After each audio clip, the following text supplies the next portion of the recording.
Hello प्यारे बच्चों, मैं हरकिशन। और जैसा कि आप सभी जानते हैं, मैं एक फिजिक्स टीचर हूँ। तो जो आने वाला जेई मेंस और नीट का एग्जाम है, उसके लिए हम प्रिपरेशन कर रहे हैं। तो हमने एक नीट 2024 का क्वेश्चन लिया है। स्टेटमेंट हमें गिवन है, some energy levels of a molecule are shown in the figure with their wavelengths of transitions then.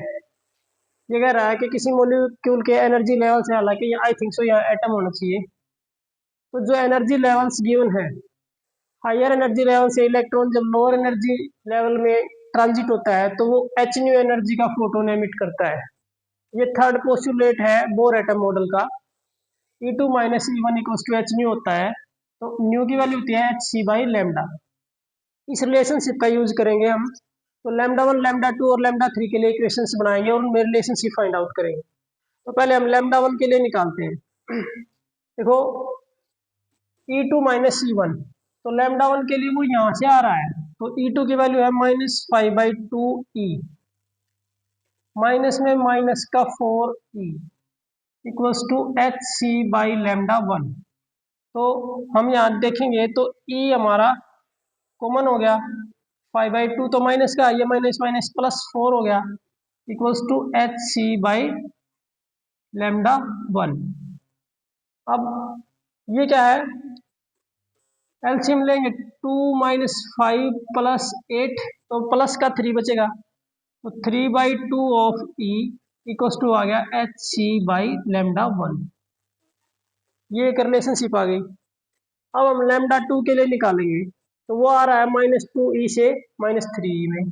-2e से माइनस का -3 करेंगे तो प्लस का 3e हो जाएगा equals to H C by λ2। अब देखें तो प्लस का e बच गया, एच सी बाई λ2। ये हमारी इक्वेशन सेकंड आ गई। ये फर्स्ट, ये सेकंड λ2 के लिए। अब λ3 के लिए देखेंगे तो -2e से इसमें आ रहा है। तो -2e माइनस में माइनस का 4e करेंगे तो ये आपका +4e हो जाएगा एच सी बाई λ3। तो ये हमारे पास +2e बच गया। 2e equals to H C by λ3।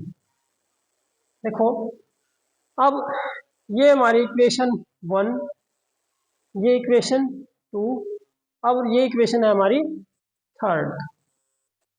अब देखो, सेकंड और थर्ड में क्या रिलेशनशिप है। ये e की वैल्यू एच सी बाई λ2 है और ये 2e की वैल्यू एच सी बाई λ3 है। अगर हम इसको 2 से मल्टीप्लाई कर दें दोनों साइड, तो थर्ड और सेकंड इक्वल हो जाएंगी। तो हम लिख सकते हैं 2 times H C by λ2 equals to H C by λ3 from second and third. Second equation को 2 से मल्टीप्लाई कर दिया तो 2e equals to 2hc by λ2। तो 2e equals to H C by λ3। इसको जो आप दोनों तरफ 2 से मल्टीप्लाई करेंगे तो ये सेकंड और थर्ड इक्वल हो जाएंगे ना। इन दोनों की राइट हैंड साइड को इक्वेट कर दिया, एच सी से एच सी कैंसल। तो हमारे पास आ गया 2λ3 इक्वल्स टू λ2। ये रिलेशनशिप आ गई हमारी। तो ये किस में है, सी और डी में। अब हमें λ1 और λ2 की निकालनी है। तो उसके लिए हम इन दोनों इक्वेशन का यूज करेंगे, फर्स्ट और सेकंड का। तो फर्स्ट और सेकंड में आप देखेंगे तो ये हमारे पास सेकंड इक्वेशन ये थी। ये क्या है, e की वैल्यू एच सी बाई λ2 है। तो यहाँ e की वैल्यू पुट कर देंगे तो हमारे पास आ जाएगा 3/2 H C by λ2 equals to H C by λ1। E की वैल्यू यहाँ से इक्वेशन सेकंड से यूज कर दी, फ्रॉम फर्स्ट एंड सेकंड। तो ये हमारे पास एच सी से एच सी कैंसल। तो λ1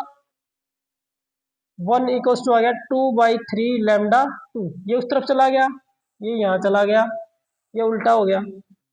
तो यहाँ से अगर आप देखें तो इसको इस तरफ लेके जाओ, 3/2 ऑफ λ1 इक्वल्स टू λ2।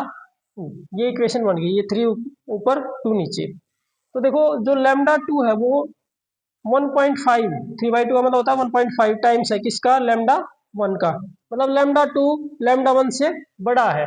तो λ2 λ1 से बड़ा है, वो डी ऑप्शन में है। सी में गलत लिखा हुआ है, तो ये इस वजह से सी गलत हो गया, और नहीं तो सी का ये पार्ट ठीक दे रखा था, ये दोनों में सेम दे रखा है। तो डी ऑप्शन आपका करेक्ट है, जिसमें लैम्डा 1 और लैम्डा 2 का रिलेशनशिप और लैम्डा 2 और लैम्डा 3 का रिलेशनशिप बिल्कुल करेक्ट गिवन है। तो ए और बी हमारे पूरी गलत है। Thank you, have a nice day.